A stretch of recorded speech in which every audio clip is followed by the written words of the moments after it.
Good morning, YouTube, and welcome to FFTCG Authority's review of the BCW Z Folio LX binder. Now, this is a large 12-pocket binder. You can see right here it says 20 12-pocket double pages. So 20 times 24, a total of 480 cards. So why don't we take a look at the back of this.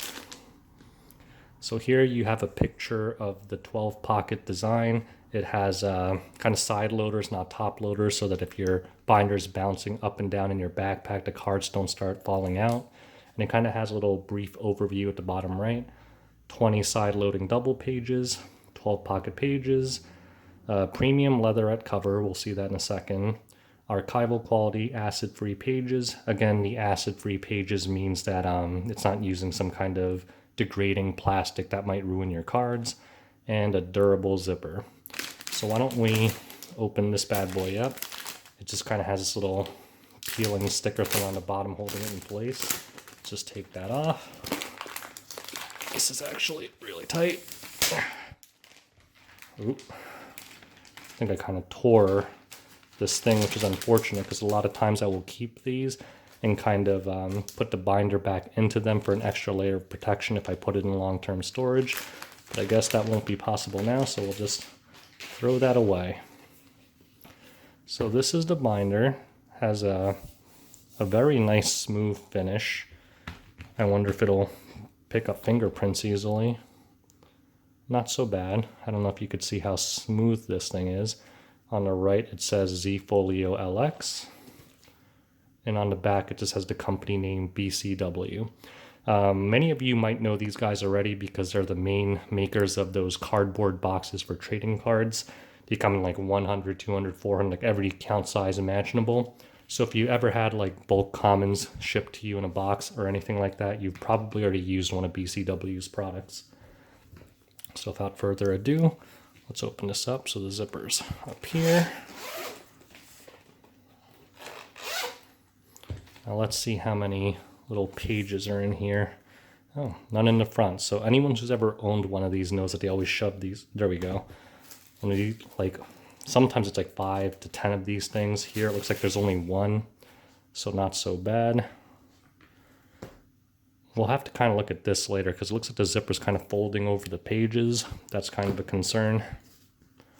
But in general, it looks really nice. The sleeve quality is actually excellent. It's not as thick as the Ultra Pro Deck Builder Premium, but still pretty good. Don't worry about kind of like these bends and folds you see here, because that'll be invisible as soon as you put a card in there because it'll kind of push up against it. But usually you want to look for things like sometimes you get these things and the entire page is like ripped off or shredded. But it doesn't look like there's anything wrong with these. Let's go through all the pages to check the quality control. So nothing serious. I'm sure some of these sleeves have little dings or dents in them, but that's really not a big deal as long as they're not completely ripped off or shredded or anything like that. So that actually looks pretty good. The inside kind of has this hard material to kind of prevent anything from bending your cards, so that's great. We'll maybe put that to the test with like a book. So let me just grab a few random books here. There, World War Z. If you guys like zombies, that's a great book. And let's see if this thing kind of holds the weight. And it does just fine, although there is a little bit of bending going on, so I wouldn't try to push this too much. But really, you're probably not going to be using this to carry rocks around or anything. So I'd say, for the most part, it seems to be sufficient protection. Just don't like throw a giant boulder on one corner of the binder because it will probably snap off. With that said, if it's full of cards, it might be a little bit more rigid. Now, here I have 12 Final Fantasy cards, 4 unsleeved, 4 sleeved, and 4 double sleeved. And what I like to do with my reviews is kind of see how well the cards stay in place when it's kind of shaken violently. So I'm going to put the unsleeved ones in the top row.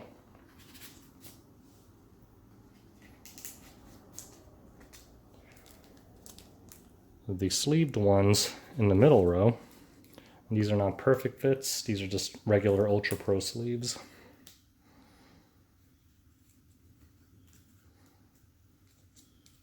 -1. And the double sleeved ones in the bottom row. And then we're going to zip this up and just start shaking it violently and see if anything falls out. Make sure everything's in there. Looks good. So again, this zipper kind of sinks in. And if you look here, it looks like it actually goes under the card. So make sure when you zip this thing closed, you're kind of careful with pulling it out, or you might snag some of your cards. I've never had it happen to me, so I don't know if it's actually possible, but I can tell you it definitely sinks into the sleeves themselves. So there. Now we have all the cards in there, 4 unsleeved, 4 sleeved, and 4 double sleeved. So let's first shake it up and down.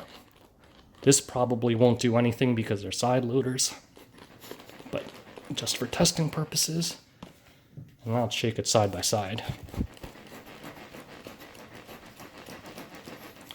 Kind of do one of these, see if that does anything. Slam it down a little. All right, that should be more abuse than is normal, so let's see how the cards held up.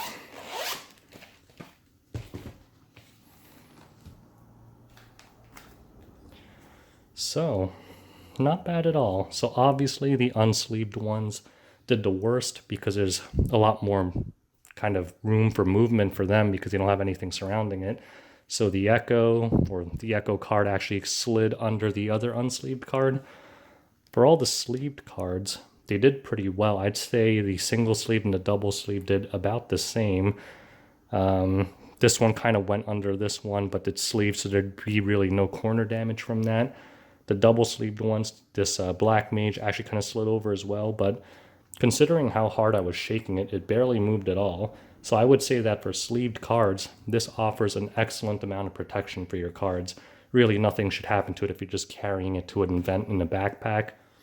With that said, keep in mind that this is a very large binder. So if you're using it to carry stuff around, make sure your backpack is big enough to actually hold it. Now for comparison purposes, let's compare it against this Ultra Pro binder. This is a normal 9-pocket binder. These are more typical.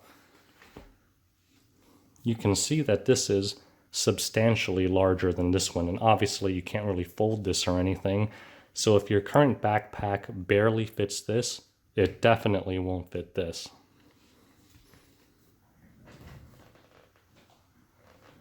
So there you have it. I would say this is probably one of the best binders out there, primarily because of the price. So I actually like this 12-pocket binder better overall. This is the Ultra Pro Deck Builder Premium. I like the cover better. I like the zipper better because there's more kind of leeway between the zipper and the pages. And also the cover is sturdier, so I could probably hold a whole stack of books on this thing. The problem with this is, number one, it's sold out everywhere, but also when you do find it, the lowest price I found for this has been about $35. On the other hand, this one I picked up for $19.99. Now, the price seems to change on like a daily basis, but typically the price for this is anywhere from $20 to $25, and it depends on the color of it. So the ugliest colors like green or pink or something, those are usually in the low 20 range. The black ones are usually a little bit higher, maybe like 23, 24, 25. Nonetheless, it's like a good $10 to $20 cheaper than its competition, and the quality is definitely not $20 worse than the Ultra Pro. I would say the sleeve quality is slightly worse, but more than sufficient. The zipper quality is probably the biggest difference. The zipper on the Ultra Pro is much better, and the cover quality is a little bit worse on this, but overall I'd say you get about 85 to 90% of the same product at about half the price sometimes. So I think that's a tremendous bargain. So for that aspect alone, I would give this binder an A. So if price is no object, I would say definitely go for the Ultra Pro Deck Builder Premium. But if you plan on getting several of these, it's kind of stupid to spend like hundreds of dollars on just binders. So I would say for best bang for the buck, this is the best binder out there if you need a 12 pocket binder.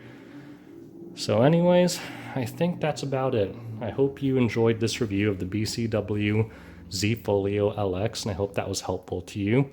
I'll put a link to the product on Amazon in the video description below, and if you like my videos, feel free to subscribe and you'll be informed of anything else I release. Thank you and have a great day.